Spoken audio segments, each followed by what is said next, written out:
Welcome back to Just Ask George. David Wolf here with head dude George Lovato Jr. Head dude. How was your week? My week's been fantastic, very busy.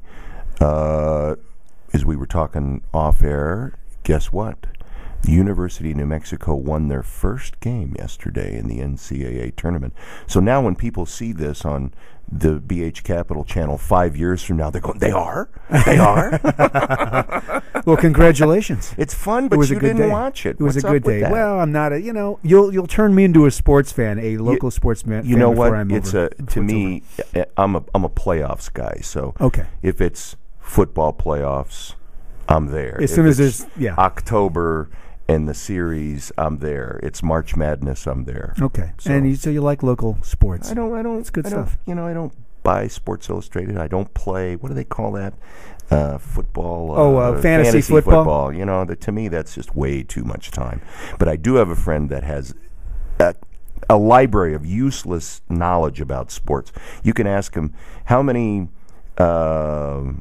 no-hit games did Sandy Koufax pitch in 19 it's scary. Crazy. That's tremendous recall. Yeah, I was just going to say, we're here to talk about structured finance, the world of corporate finance, the merchant banking world as we see it, and small business owners. Here's a subject that we talked about in a previous edition, George. We talked about intuition.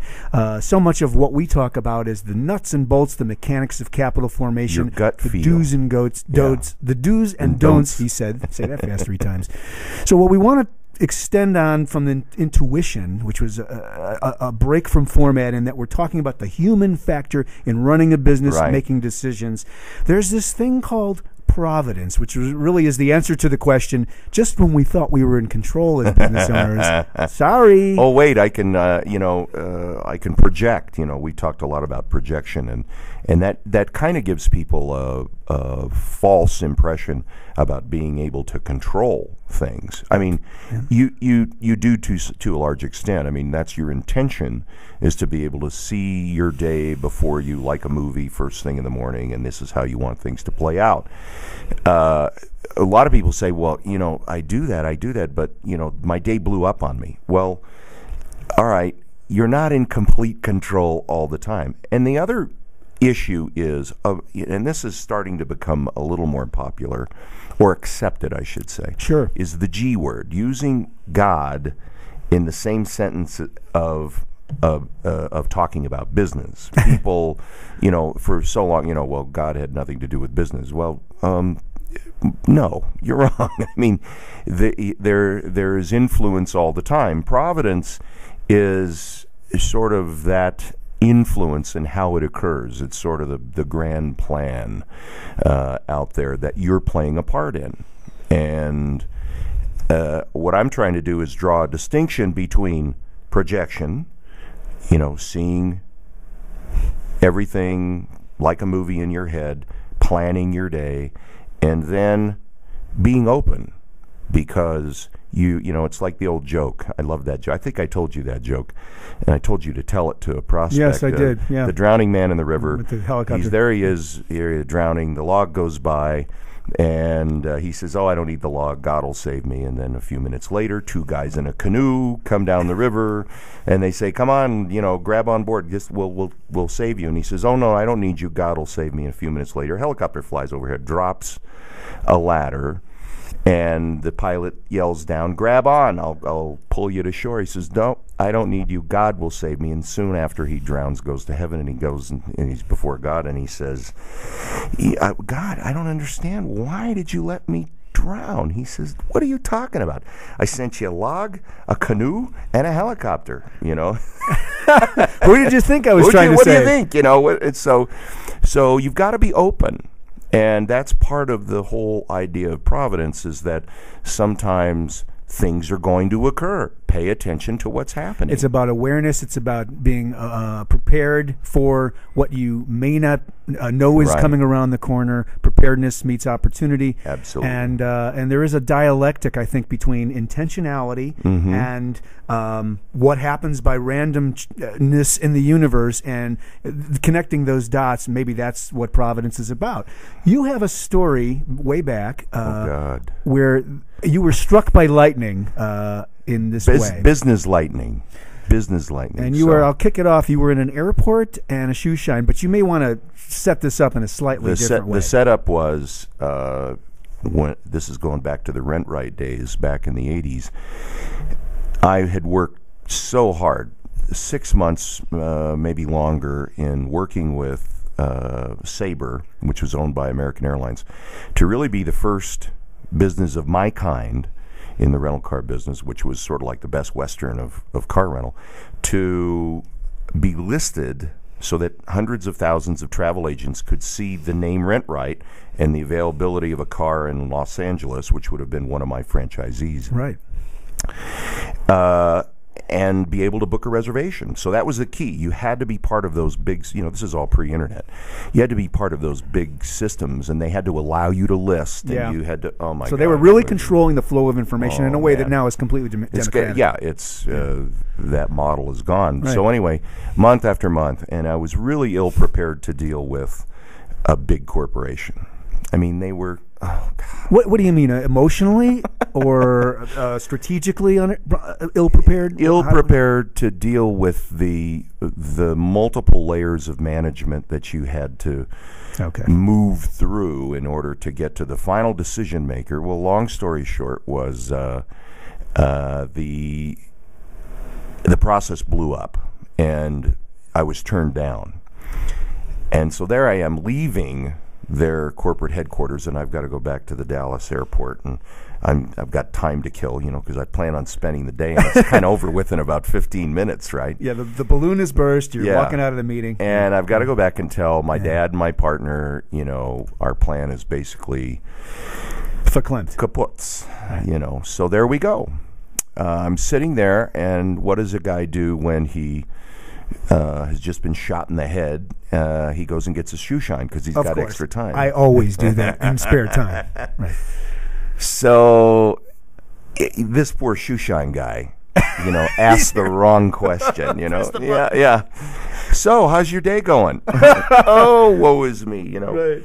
So boy, did he get an earful. Meanwhile, this well-dressed, perfectly pressed gentleman walks up and takes the seat next to me. Okay. And of course he's listening to me pour my heart out and basically I'm telling my shoe shine guy how I just got shot in the head and it's over with and I've got to regroup, and this has been a 6-month process and it's a unique idea. And when I think back, the shoe shine guy kept asking me questions. Because I'm 99% sure now, looking back, that he knew who this guy was. He was setting you up for that, just so that he would hear. I'm 99% That's brilliant. sure. And you didn't know it at the time. I didn't know it at the time. That's brilliant. So he keeps asking the questions, and this guy sitting, well-dressed, pressed, business guy sitting next to me. Funny thing is, he didn't have any luggage, and these are things I didn't put in the book, but he didn't have any luggage and he didn't have a briefcase. He was just a well-dressed man walking in an airport. Put together, Okay? Yeah, put together. So, I'm telling him, my life is over, my business plan is dead, and I'm going to have to figure out who I'm going to go to, and so on. And this guy says, well, I don't mean to pry, but I'm interested. Tell me a little bit more about this business. What are you doing? What are you trying to do? And so, okay, well, now I got a unloading shoe shine guy. Yeah. So let me bring him in. Let me talk to him. And so I tell him the story, and just about then my shoe shine is done, and he's kind of wrapping up. And he said, "Well, stick around a second. Let me see. I'm very interested. I want to see if I can help you." What did you think at the moment he said, "I want to see if I can help you"? Like, who is this guy? Yeah, but, it was you looked at him, like glazed over. Yeah, it was like probably numb at that point. And you had time to kill. Like, what could he do? And he didn't introduce himself. Right, I got it. Okay, he kept it behind the curtain. And so I pay my shoe shine guy. The funny thing is, there's another little aside that's not in the book. The shoe shine guy that shined his shoes said, "That's okay. It's on me today." Ah. Okay. So he knew who he was. All right. Wow. And he was the glue. Yeah, and so he's, oh no, let me give you a tip. He says, no, I won't accept your money. I know it's a pleasure to see you. Blah blah blah. Didn't say his name. Didn't. So we walked down the hall, and I'm still telling him. He asked a few more questions. I'm giving him answers and telling him how the system's going to work. And we walk into this room that's sort of in disrepair. It's kind of off the hallway, and he picks up the phone and he dials a number, and he asked for the person who was in charge of Sabre, and I never got to that guy, but I knew who he was. I was dealing with the echelon just below the head dude over there. And was this the first time you now knew that he was very well connected to the Then client? I kind of looked, did the double take, and I realized who he was. And he talked to the secretary and said, I need to speak to, and got right through. And he said, I really think you need to rethink this rent right thing. I really like the business model. I think it could do well. We would do well by it. And a couple of sentences later on the other end of the phone, he says, okay, I'll send him back over. Boom. He said, here's what you do. You go over here, and there's going to be an American Airlines car that's going to come back, and it'll pick you up. Right. Just stand outside gate, whatever it was. And I shook his hand, and I said, thank you very much.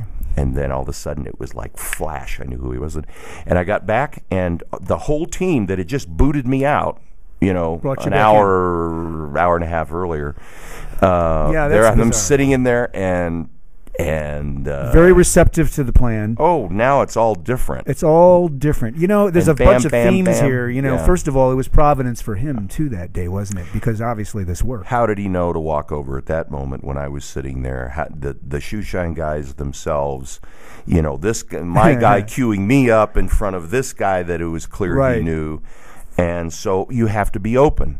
All right. Yeah. Now, and my point about being open is I could have said, well, who the hell are you? And, how can you help me? Instead, it's a good thing I was stunned and glazed over. You were on pause. Yeah.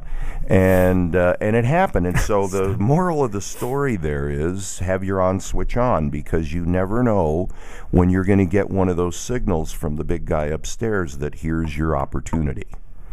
And what do we always say? The greatest risk we take every day is creating opportunity for ourselves. I mean, we as entrepreneurs in finance, in the finance world, I mean, that's really what it's all about. We're constantly taking risks. We are brave souls, George. To create opportunity. Yeah. And so, my risk was spread out all over that business plan, and the net end result was I was open at a time to allow something to happen that really did change the course of that business. And there it is. I can't add any value to what you just said there. That's brilliant. And just remember to be open as much as you plan, and you've got the movie in your head, and you have intention about how a particular set of circumstances, strategically or otherwise, is going to unfold for you and your business. Stay open to the possibilities. That doesn't mean you don't continue to plan, project, and keep the visual going. We go back to the 3 + 3 = the brass ring. They'll go back to that video, look at that again, and then couple that with Providence and having your on switch on, and that's a little bit. We're building more of the formula for the formula, listeners. The secret sauce. More on the formula and the secret sauce. Of course, you can find us at www.bhcapitalltd.com. How smooth you are. More videos. Oh, please. And more videos the at Howard Stern of corporate finance podcasting. Really, that's what I'm going to call you from now on. He can take a lesson from you. Thank you, George. I'll take it anywhere I can get it. I've said that before. JustAskGeorgeRadio.com for more videos just like this charming one, with information that can help you in your business and with the capital formation process. We are George Lovato, David Wolf. We'll see you next time. Bye-bye.